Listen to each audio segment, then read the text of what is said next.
freelance, ça peut être des demandes de featuring avec d'autres artistes, ça peut être la gestion d'une tournée. C'est beaucoup de choses. Hein. Il n'y a pas de journée typique. On est beaucoup dépendant de l'outil mail et du téléphone, donc on est tout le temps scotché. Je sais que mon épouse et mes enfants me disent, mais papa, tu es tout le temps sur ton téléphone. J'ai dit, ben, c'est mon bureau, quoi. Voilà. Une journée typique, bah, c'est pratiquement 60 ou même, je dirais, 80% du ping-pong électronique, j'appelle ça, avec les différents interlocuteurs. Je ne sais pas si Serge rajouterait quelque chose, mais essentiellement, moi, ma journée, du lundi au samedi, il n'y a pas 2 jours qui se ressemblent. La seule constante dans ces journées, c'est que je suis tout le temps scotché dans mes outils de communication pour garder le lien avec les différents interlocuteurs, comme j'ai dit, à coordonner différentes activités. Je suppose que c'est la même chose pour toi, Gaëtan. Bah, c'est bien résumé. Hein. De toute façon, en étant manager, on fait de la gestion de carrière et du développement de l'artiste. Donc ça passe par tout ce que Doudou a cité, quoi. Donc on se rend bien compte que c'est la gestion d'une petite entreprise, il faut savoir tout faire, de la comptabilité, des finances, comme a dit Doudou, ça, de la gestion de ressources humaines, la communication. Voilà, tout ça réuni en une seule personne, donc ça fait que vous avez des journées à rallonge. Je rappelle que les élèves qui sont là peuvent donc poser des questions s'ils le veulent, et nous pouvons donc soit les transférer à Gaëtan et à Doudou, soit vous pouvez les poser aussi directement dans le chat. Donc je vérifie le chat, je vérifie également un peu partout où on est connecté. Alors la connexion avec Facebook s'est interrompue parce qu'on avait un problème de son qui n'a pas pu être réglé. Donc, ne vous inquiétez pas, les questions que vous poserez resteront entre nous. Gaëtan, donc, je veux pas à chaque fois comparer les deux carrières de Youssou N'Dour et Serge Beno. Évidemment, on n'est pas à la même époque, c'est pas la même génération, mais on va dire que Serge Beno a plus une carrière proche des réseaux sociaux, contrairement à son grand frère Youssou N'Dour. Par exemple, toi, Doudou, est-ce que tu dois gérer la communication de ton artiste sur les réseaux, étant donné que Youssou N'Dour a quand même une carrière à un moment donné en dehors de la musique, puis est revenu dans la musique, donc il y a beaucoup de choses à gérer, parfois polémiques sur les réseaux. Est-ce que tu t'en occupes aussi? Oui, alors on était tous, enfin quand je dis on était, je parle des membres de l'équipe, pendant cette période politique, quand il était ministre de la Culture et du Tourisme, on était aussi à ses côtés, même bon, avant qu'il devienne ministre de la Culture, on était à ses côtés quand il s'est lancé en politique. Je me rappelle, il nous a annoncé sa décision de se lancer en politique. On était en tournée à Genève, dernière date. Il dit, les gars, on va prendre une pause et je vais me lancer en politique pour des raisons bien précises. Donc, on a aussi cette casquette de conseiller et on intervient sur différents aspects. Je dirais académique, intellectuel, en termes de développement de stratégie. Et donc, du coup, oui, bah, ça fait beaucoup de choses, ça fait des journées bien remplies. Pour les réseaux sociaux, il y a une équipe qui est dédiée pour ça. Je regardais juste à l'instant parce que une pensée pour notre cher Jacob Desvarieux qui est parti au ciel hier nuit. Donc je regardais tout à l'heure le post de Youssou sur son Instagram et puis je regardais le nombre de followers où il est à quoi, 274 000. Donc c'est une autre génération parce que quand on compare avec les autres, les jeunes qui cartonnent en ce moment, c'est au-delà de 1 million où on commence à dire vraiment il y a des followers. Donc, ça, je m'en occupe pas parce que je dis toujours que moi, je suis plus analogue que digital. Je suis d'une autre génération. Donc je laisse ça aux jeunes frères et sœurs qui sont beaucoup plus au taquet par rapport aux réseaux sociaux. Et toi, Gaëtan, je sais que tu es génération hybride un peu comme nous. Tu es né avant les... Ah, c'est ça. On est entre les deux. Adapté. Donc, il a fallu qu'on s'adapte. Après, on a des entre guillemets des jeunes aussi. On a une petite équipe qui s'occupe de ça pour le côté opérationnel, mais sinon en gros on gère les réseaux entre Serge et moi, quoi. Alors j'ai une question qui est apparue dans le chat qui est intéressante, qui demande comment expliquer en termes de management le succès du premier album de Serge Beno, Seul Dieu en 2010, je crois. Donc, quand on sait qu'il part d'arrangeur à chanteur. Donc, c'était un musicien qui est passé de l'autre côté. Ouais, alors en vrai, hein, l'histoire, elle est même pas très sexy en fait, tu vois. Je vais pas faire de storytelling, je vais vous dire la vérité. C'était vraiment le pur hasard, quoi. C'est-à-dire que Serge a commencé, il était en train de faire des arrangements, des compositions dans des studios à Abidjan. Et un jour, il y a un artiste qui est pas venu. Donc du coup, il avait déjà pris le studio, il était là. Donc il a chanté à la place de l'artiste. Et puis, encouragé par certaines personnes à côté de lui, bon, ils ont sorti le morceau et le morceau a tout de suite pris, quoi.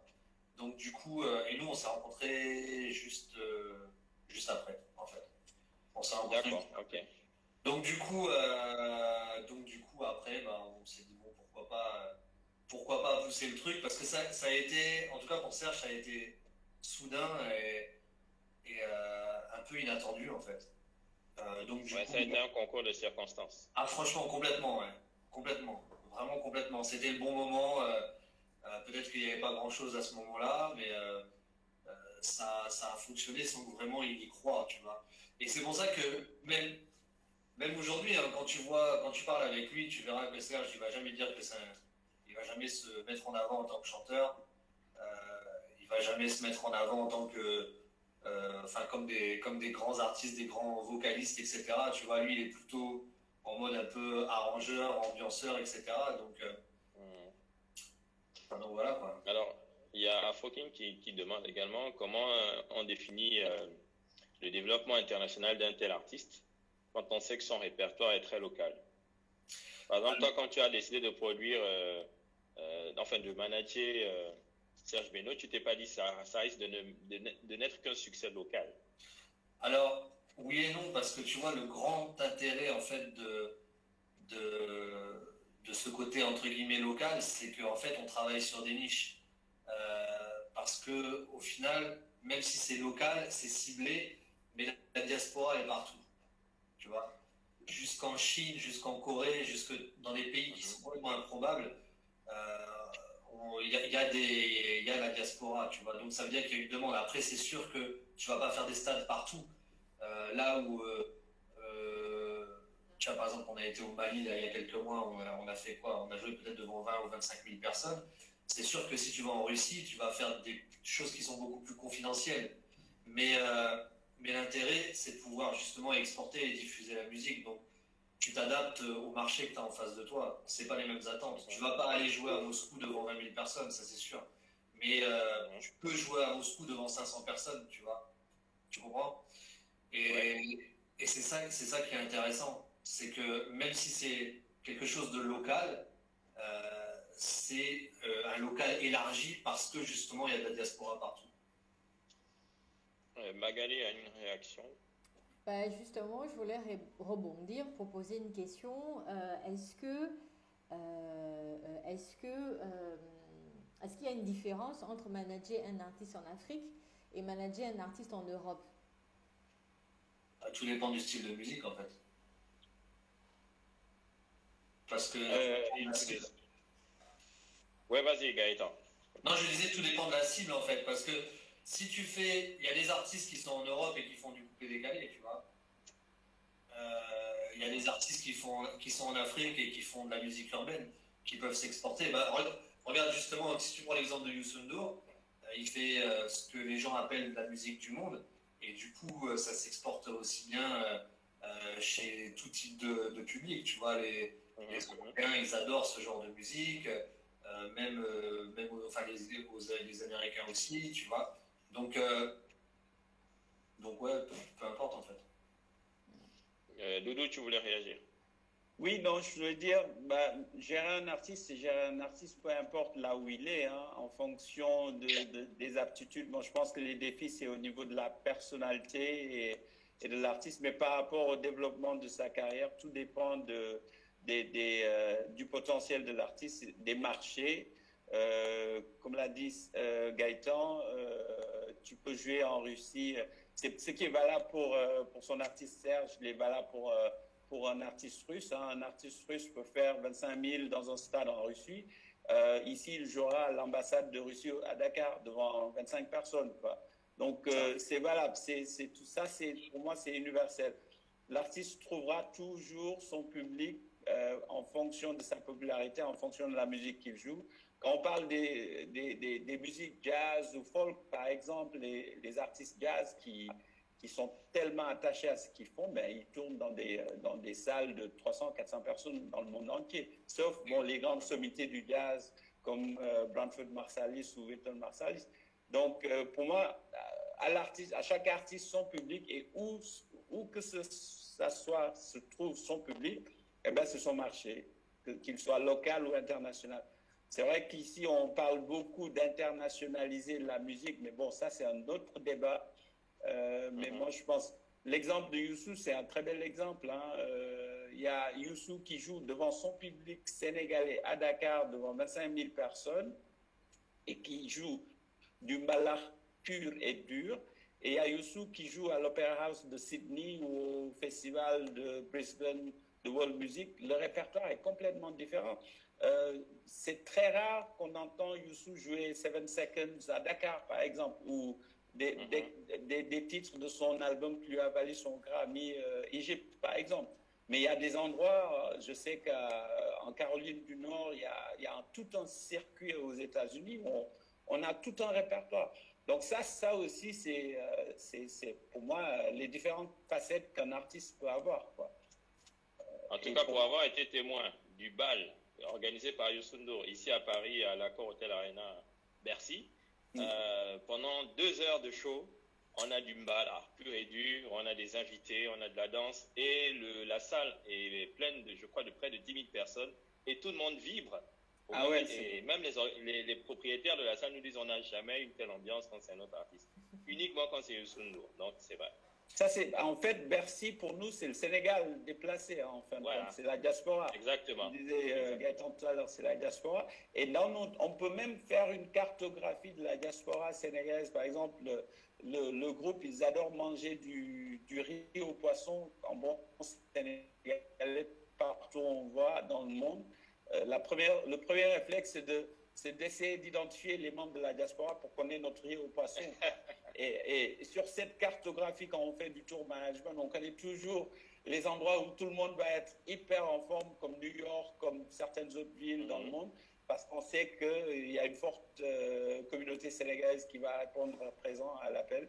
Et pareil, il y a d'autres villes où on a le profil du fan qui est world music, qui est la musique du monde. Magali voulait réagir ou finalement non, elle a rétropédalé. Et donc je vais prendre la question de Afro King qui demande si la récompense au Grammy Award de Youssou N'Dour est un hasard ou une superbe stratégie managériale. Je pense que c'est un tout. Alors moi je n'étais pas encore dans l'équipe, j'ai suivi ça un petit peu de loin, je ne sais même plus c'était en quelle année. Je pense que toutes les récompenses de Youssou, la majeure partie, à part certaines récompenses ou le Polar Prize ou la récompense du Premium Imperiale de l'empereur du Japon, pour moi le Grammy c'était right time, right place, quoi. C'était au bon endroit, au bon moment, avec un album qui était original, avec un album qui pour la musique du monde était inattendu d'un artiste de l'Afrique de l'Ouest. Et évidemment, il y a eu tout un travail de la maison de disques de l'époque Non-Such qui a œuvré dans les coulisses pour que d'abord que l'album soit sélectionné et enfin récompensé. Mais comme il le dit tout le temps dans ses interviews, quand ils ont fait 7 Seconds, ils ne se sont pas dit tiens, allez, on se met en studio et on va faire un hit, quoi, tu vois. C'est arrivé comme ça, c'est une rencontre dans un festival avec Néné Chéri, ils ont fait un truc et ça a pris et ça a cartonné. Mais oui, dans certains cas où il faut soumissionner, aller en lice pour recevoir une récompense, oui, là je vois qu'il y a une stratégie managériale derrière. Je vais poser une question à Gaëtan, mais juste avant, on va saluer Luc Aimé qui vient d'arriver. Il y a Grace qui est là aussi, et Aman. Sem, Gaëtan, Cédric et Benoît. Voilà, n'hésitez pas à nous faire coucou et à poser vos questions dans le chat. Je vais y faire un tour de temps en temps. Il y a Edna qui est là aussi bien connectée. En 2018, Gaëtan, tu avais rempli une salle parisienne avec Serge Benoît, alors que c'est un défi que tout le monde vous disait impossible de faire. Et justement, vous avez repéré à ce moment-là la diaspora présente pour l'organisation de ce concert. Tout à fait. C'était l'Élysée Montmartre, ouais. En fait, si tu veux, on a un gros problème aussi avec notre style de musique, c'est que en général, les gens, ils associent ça trop à de la musique de plaisantin, entre guillemets, quoi, tu vois. Au fait qu'on on soit pas capable de faire un spectacle digne de ce nom dans des salles correctes. Donc du coup, nous, ça fait quand même plusieurs années qu'on essaye justement de pousser un peu, tu vois, ces frontières de ce style de musique et d'essayer justement d'étendre en dehors de la diaspora, parce que c'est vrai qu'on parle de niche, on parle de diaspora, etc. Mais nous, on a toujours travaillé, on a toujours mis notre énergie sur essayer de dépasser ces frontières-là, avec plus ou moins de réussite sur certaines actions. Mais donc du coup, on voulait montrer déjà que c'était possible de jouer en live et qu'on pouvait être dans des vraies salles comme n'importe quel artiste, n'importe quel genre de musique, avec des horaires respectés et pas de jouer, tu sais, en mode maquis 3h du matin, etc. Donc du coup, ouais, ça, il a fallu faire vraiment une double éducation, tu vois, par rapport au public, dans le sens où il fallait qu'on explique, qu'on fasse rentrer dans la tête des gens qu'il fallait bien être à l'heure, tu vois, et que c'était un concert, que c'était quelque chose où les gens ils viennent écouter et ils partent, tu vois. Il y a des gens qui nous appelaient pour réserver des tables, tu vois, en mode prendre des bouteilles, machin, etc., ce genre de trucs. Et ce qui est bien, c'est que bon, on a réussi. Alors, je te cache pas que ça a été quand même un travail de terrain de quasiment 5 mois, tu vois. Où Serge il est venu plusieurs fois à Paris, il a fallu qu'on aille faire le tour justement de tous les endroits identifiés, d'être avec les gens, parce que la particularité des gens, tu vois, en tout cas surtout ici en France, c'est que si ils sentent pas que l'artiste est avec eux, ils vont bouder, quoi, tu vois.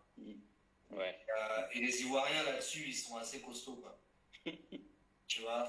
Donc du coup, ouais, c'est vraiment, moi, ce que j'apprécie beaucoup, par exemple, chez les Sénégalais, c'est que la communication, elle part trop vite.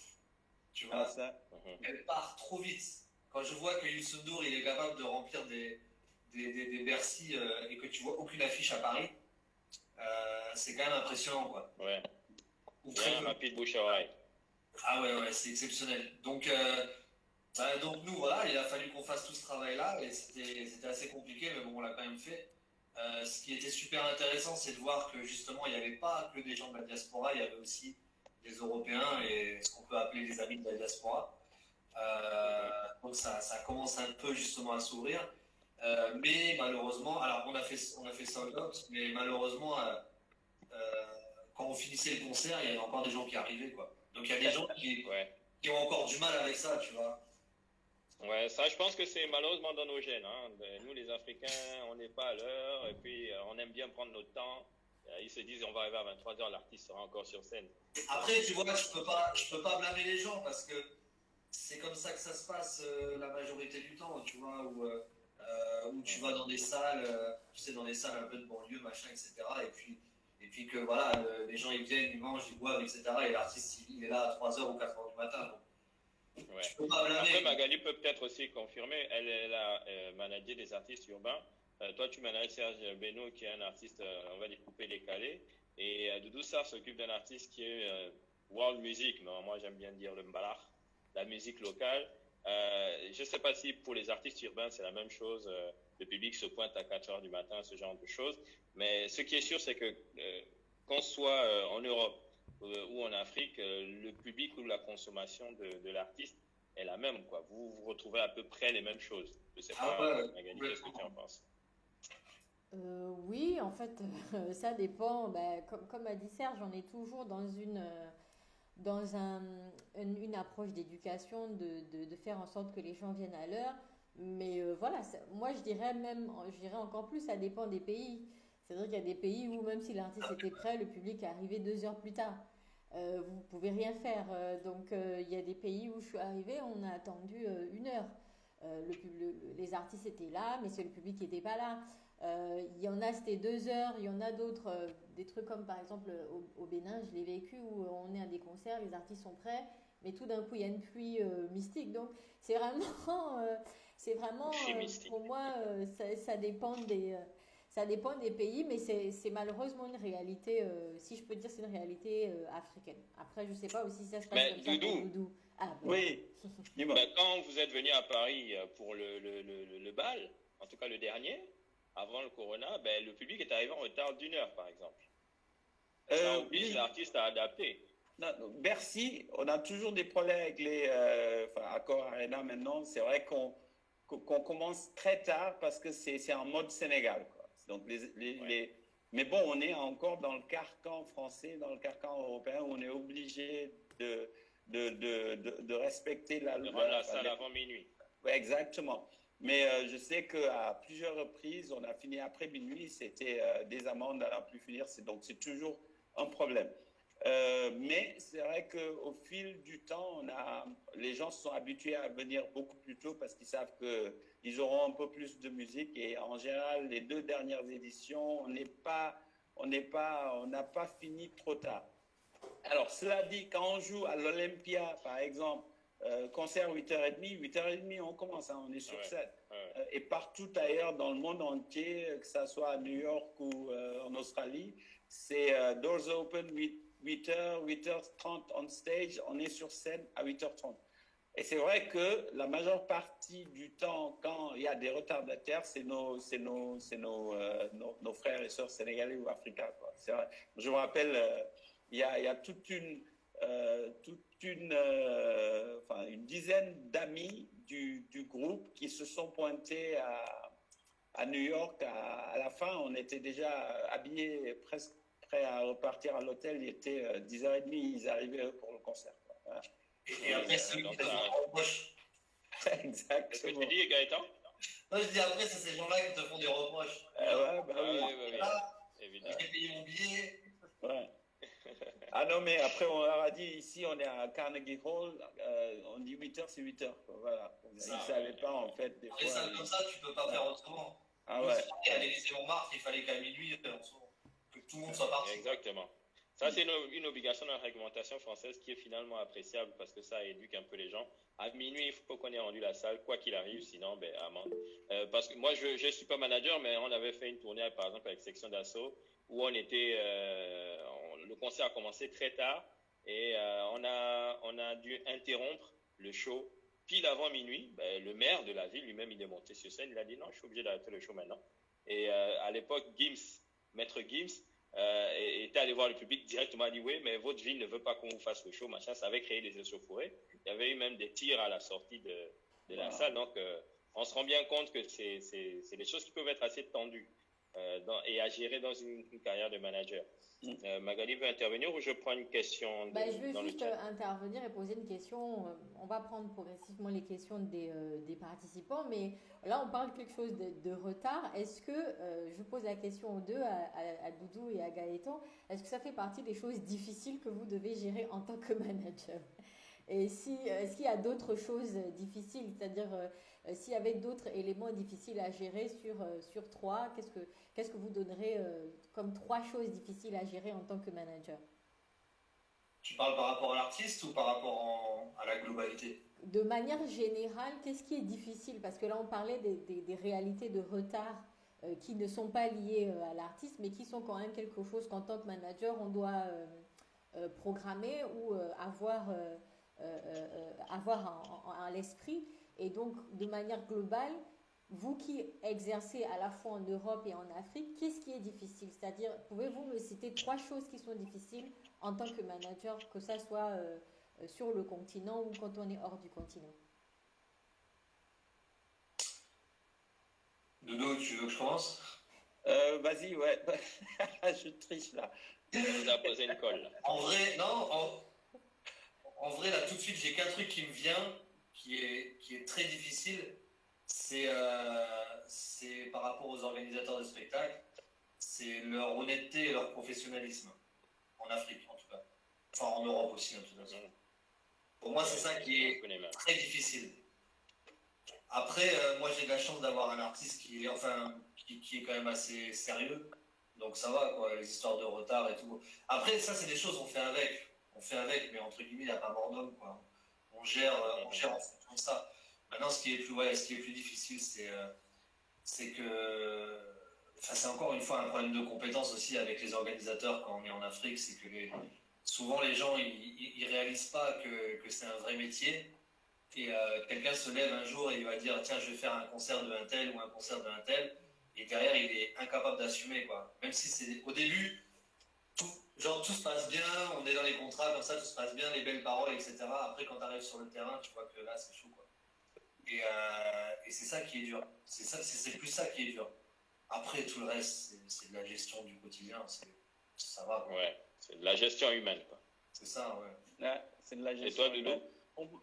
Alors pour moi, enfin, c'est quand on est sur la route, quand on est en tournée et que tu dois aligner des dates. Et souvent, on n'est pas en tourbus, donc je préfère tourner en bus qu'en avion. Mais il y a des fois où tu es obligé. Et Mantis, c'est quand on arrive et qu'on perd des instruments dans des temps de connexion très, très, très, très, très serrés. Et je sais qu'on a fait 4 dates il y a 4 ans où on était obligé à chaque fois qu'on arrivait quelque part d'aller acheter des habits, des t-shirts, des trucs, parce qu'on avait pris une compagnie aérienne de Barcelone à Milan et ils nous ont perdu toutes nos affaires. Heureusement qu'on avait la majeure partie de nos instruments et que les percus, par exemple, sénégalaises, bon, heureusement qu'on se trouvait en Italie où il y a une forte communauté sénégalaise où on a pu retrouver les sabars, les percus, parce que sans ça, on était un peu mal barré, quoi. Donc c'est en tournée, les retards ou bien les éventuelles pertes de bagages. C'est ça. C'est vrai que ça me fait perdre des nuits la logistique. Ouais. Dès lors que tu dois faire une correspondance, tu perds du matériel, des bagages, ce genre de choses, ça casse le rythme. Ah ouais, ça c'est... Et t'es obligé de les mettre en soute? Pratiquement oui, tout. Sauf les saxos ou certaines guitares, ouais. Et heureusement, cette fois-ci, on avait... pour la majeure partie des instrumentistes, bon, on a du backline qu'on loue sur place, mais pour les percus, on les transporte avec nous parce que c'est des percus. C'est des instruments assez spécifiques, oui. Donc, on ne peut pas trouver partout, mais bon, dans des villes où il y a des Sénégalais, des fois, on peut trouver... maintenant, les djembés, on en trouve partout, mais les savars, c'est un peu moins... ouais. Bah ça, de ce côté-là, on a de la chance. Nous, c'est des guitares et des basses, et puis... et des claviers. Il y a des percussions aussi. Ouais, mais tout le reste, c'est du backline que les organisateurs, ils louent, parce que sinon, c'est...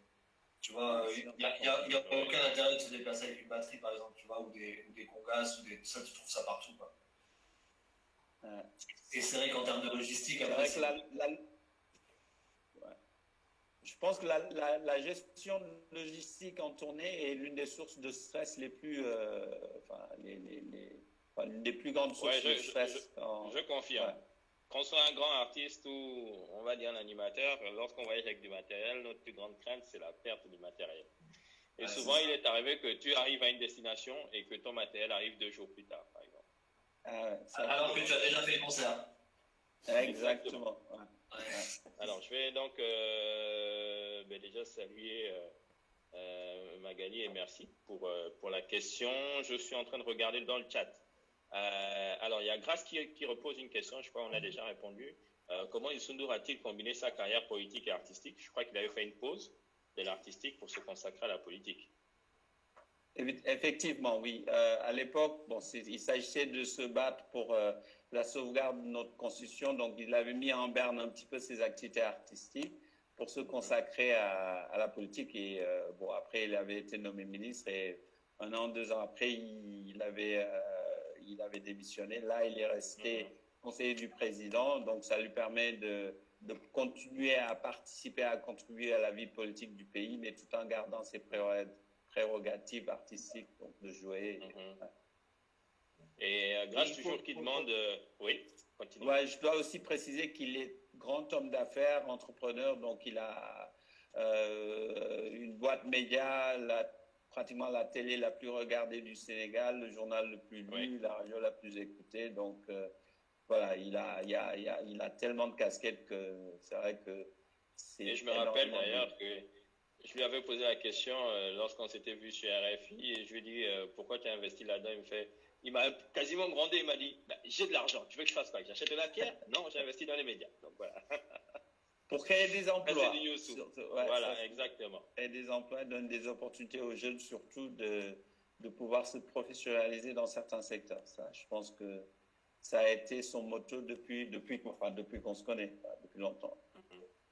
Alors, une autre question de Grace qui demande, étant à distance, comment as-tu évalué, Gaëtan, l'impact de Serge Benoît en local? Donc, est-ce que tu t'en rends compte toujours au quotidien? C'est difficile, c'est vrai, à distance, d'évaluer ce que fait son artiste, ce que produit l'artiste. Ouais, c'est une bonne question, mais après, comme je suis en relation avec les médias, avec des gens aussi sur place, on prend toujours la température et puis on arrive à gérer comme ça. Après, on voit aussi dans le formidable outil qu'on a aujourd'hui avec les réseaux sociaux, on a toutes les analyses qu'on peut faire en termes de territoire. Donc, tu vois comment ça réagit sur tel territoire, tu peux faire des analyses comme ça, donc c'est plutôt bien, quoi. C'est plutôt facile. Mais c'est vrai qu'au début, c'était moins évident. C'est beaucoup moins évident, c'est que si t'es pas sur place, là, c'est compliqué. Alors, j'ai une question pour tous les deux. À quel moment est-ce que vous estimez devoir diversifier les revenus de l'artiste sans le déconnecter de ses objectifs de vente de disques, de prestations musicales, etc. C'est une question. Alors moi, je suis arrivé, les revenus étaient déjà diversifiés. C'est ta question. Tu n'as pas eu ce genre de problème. C'est ta question ou c'est une question des élèves? Non, c'est une question de Afro King. Ok. Ah, ça, c'est une bonne question, ça. C'est bien. Bon, du coup, comme nous, on a développé les choses, je suis plus à même de répondre par rapport à Doudou, où justement, c'était déjà bien avancé, cette diversification. C'est clair, ouais. Bah, écoute, nous, en fait, ce qui est super intéressant, tu vois, c'est de voir la personnalité de l'artiste. C'est-à-dire que, tu vois, Serge, il s'est jamais considéré comme un artiste dans le sens, dans le sens intellectuel du terme, quoi. C'est-à-dire, il a pas de problème d'ego, tu vois, du fait que, tu sais, il y a beaucoup d'artistes, ils chantent, s'ils chantent pas, ils vont rien faire, en fait. C'est-à-dire que c'est dans leur sang, c'est dans leur corps, c'est dans leur état d'esprit. C'est que s'ils font pas ça, ils n'arriveront pas à survivre, entre guillemets, tu vois. Serge, c'est pas du tout ça, en fait. C'est quelqu'un qui a pas de problème aussi avec ça, avec vraiment le côté artistique et le côté égo. Donc, du coup, c'est des choses qui se sont posées très vite parce qu'on s'est dit, ok, c'est bien, aujourd'hui, ça fonctionne. Mais demain, si ça marche pas, qu'est-ce qu'on a? On n'a rien.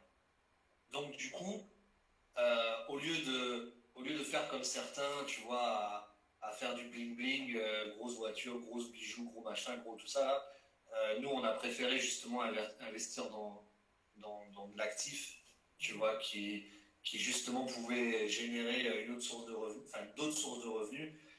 Comme ça, si demain la musique s'arrêtait pour X ou Y raison, ben, on n'était pas sur le carreau, quoi. Donc si tu veux, on a commencé ça quand même relativement tôt, et je pense que c'est une question qu'on doit se poser même avant que le succès arrive. Aujourd'hui, hein, surtout aujourd'hui, tu vois, parce que ça peut aller tellement vite. On a plein d'exemples d'artistes qui ont fait des cartons comme pas possible, qui ont vu de l'argent arriver sur eux comme ça d'un coup, et qui n'ont pas su gérer ça. Ils n'ont pas su quoi en faire. Voilà. Et tout ça, en fait, ça revient à un seul truc, c'est une histoire d'état d'esprit. C'est-à-dire qu'il faut voir l'argent comme un moyen et pas comme une fin, surtout, tu vois. C'est-à-dire que le truc arrive sur toi, il y en a qui perdent pied vite, en fait. Parce que, en plus, tout le monde à côté de toi te dit que t'es beau, t'es le meilleur, t'es nénénin, alors que c'est pas la réalité. C'est juste parce qu'ils ont l'image de l'artiste qu'il est aujourd'hui dans son succès. Et il y en a plein qui ne se sont pas relevés de ça, quoi. Il y a plein d'exemples. Hein. Il y a plein d'études de cas à faire là, dans l'école par rapport à ça. Euh, Mhm, mhm.